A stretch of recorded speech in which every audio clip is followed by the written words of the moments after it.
بسم اللہ الرحمن الرحیم۔ السلام علیکم ورحمۃ اللہ وبرکاتہ۔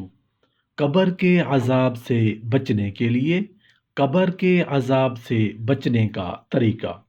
علماء کرام فرماتے ہیں کہ ہر انسان رات کو سوتے وقت تھوڑی سی دیر اپنے نفس کا حساب لینے بیٹھ جائے اور دن بھر کی کمائی کا حساب لگائے کہ کیا کھویا اور کیا پایا، کتنے اللہ کے احکام پورے کیے اور کتنے احکام میں غفلت برتی، فائدہ ہوا یا نقصان، اور سچے دل سے گناہوں پر شرمندہ ہو کر اللہ تعالیٰ سے توبہ کرے اور پختہ ارادہ کر لے کہ اگر صبح تک زندہ رہا تو پھر گناہ نہیں کروں گا، اور اسی توبہ پر سو جائے۔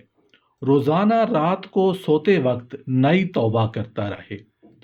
اگر رات میں فوت ہو گیا تو توبہ پر فوت ہوگا، اور اگر زندہ رہا تو نیک اعمال کے لیے خوشی خوشی کمر بستہ ہوگا۔ اللہ تعالیٰ نے مجھے زندگی کا ایک دن اور دے دیا کہ رب کی ملاقات کے لیے تیاری کر لوں، اور جو کچھ زیادتیاں ہوئی ہیں ان کی رو دھو کر تلافی کر لوں اور معافی مانگ لوں۔ انسان کے لیے اس نیند سے بہت فائدہ مند کوئی عمل نہیں، خاص کر جب کہ اس کے بعد اللہ تعالیٰ کا ذکر ہو اور ان دعاؤں کو استعمال میں رکھا جائے جو سوتے وقت رحمت للعالمین صلی اللہ علیہ وآلہ وسلم سے ثابت ہیں، اور انہی کو پڑھتے پڑھتے نیند آ جائے۔ وہ بڑا ہی خوش نصیب ہے جسے اللہ تعالیٰ اس عمل کی طاقت عطا فرمائے۔ بے شک طاقت اور قدرت اس کی طرف سے ہے۔ فرماتے ہیں کہ اللہ تعالیٰ کی راہ میں ایک دن پہرا دینا ایک مہینہ کے دن کے روزوں سے اور رات کے قیام سے بہتر ہے، اور اگر مر جائے تو جو عمل کرتا تھا ہمیشہ رہے گا، روزی کا سلسلہ بھی ختم نہیں ہوگا اور فتنوں سے بھی بچ جائے گا۔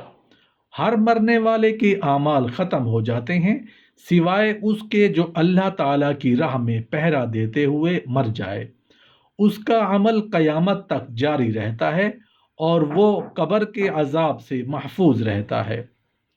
حضرت ابن عباس رضی اللہ عنہ کا بیان ہے کہ ایک صحابی نے لا علمی میں ایک قبر پر خیمہ لگا لیا۔ اندر سے سورہ ملک پڑھنے کی آواز آئی۔ قبر والے نے اول سے آخر تک اس سورت کی تلاوت کی۔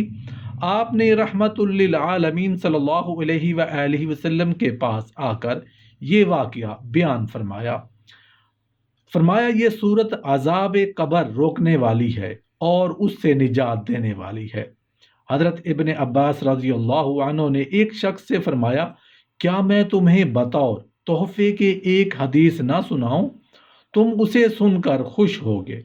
وہ شخص بولا، ضرور سنائیے۔ فرمایا، سورہ ملک پڑھا کرو، اسے تم یاد بھی کر لو اور اپنے بیوی بچوں کو بھی یاد کرا دو، اور اپنے گھر والوں اور پڑوس کے بچوں کو بھی یاد کرا دو، کیونکہ یہ نجات دینے والی اور جھگڑنے والی ہے۔ یہ قیامت کے دن اپنے پڑھنے والے کے لیے رب سے جھگڑے گی۔ اگر وہ جہنم میں ہوگا تو رب سے درخواست کرے گی کہ آپ اسے جہنم کے عذاب سے بچا دیں۔ اللہ تعالیٰ اس کی وجہ سے عذاب قبر سے بچا کر رکھتا ہے۔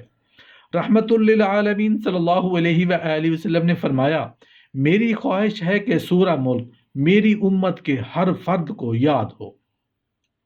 یہ صحیح حدیث ہے کہ رحمت للعالمین صلی اللہ علیہ وآلہ وسلم نے فرمایا، 30 آیت والی سورت یعنی سورہ ملک نے اپنے پڑھنے والے کی اس حد تک سفارش کی کہ اللہ تعالیٰ نے اسے بخش دیا۔ جو پیٹ کے مرض کی وجہ سے مر جائے گا شہید ہوگا، قبر کے عذاب سے بچا لیا جائے گا اور اس کے لیے صبح شام جنت سے رزق آتا رہے گا۔ عبداللہ بن یشکر سے روایت ہے کہ میں سلیمان بن زردار خالد بن عرفہ کے پاس بیٹھا ہوا تھا۔ لوگوں نے بیان کیا کہ ایک شخص پیٹ کی بیماری کی وجہ سے وفات پا گیا ہے۔ ان دونوں کی خواہش ہوئی کہ اس کے جنازے میں شریک ہوں۔ ایک نے کہا، کیا اللہ کے رسول صلی اللہ علیہ وآلہ وسلم نے یہ نہیں فرمایا کہ جو پیٹ کی بیماری کی وجہ سے فوت ہوگا اسے عذاب قبر نہیں ہوگا؟ جو مسلمان جمعہ کے روز یا جمعہ کی رات کو فوت ہوگا اللہ تعالیٰ اسے قبر کے فتنہ سے بچا لے گا۔ حضرت جابر رضی اللہ عنہ مرفوع روایت کرتے ہیں کہ جو جمعہ کی رات یا دن کو مر جائے وہ عذاب قبر سے بچا لیا جائے گا اور وہ شہید ہوگا اور اس پر شہادت کی مہر لگ جائے گی۔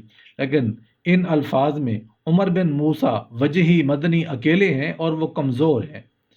یہ جو آپ نے فرمایا کہ اس کے سر پر تلوار کی چمک فتنہ قبر سے کافی ہوگی، اس کا مطلب یہ ہے کہ اس کے سر پر تلوار کی چمک سے اس کے نفاق اور ایمان کی آزمائش ہو چکی، اس لیے وہ میدان جنگ سے بھاگا نہیں۔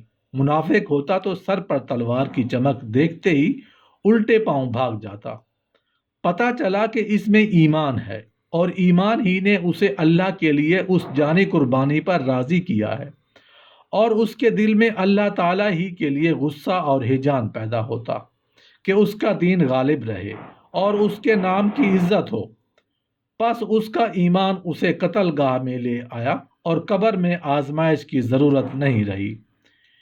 ایک شخص نے سوال کیا، یا رسول اللہ صلی اللہ علیہ وآلہ وسلم، یہ کیا بات ہے کہ شہداء کے علاوہ تمام مومن قبر میں آزمائے جائیں گے؟ فرمایا ان کے سروں پر تلوار کی چمک آزمائش ہی سے کافی ہو گئی۔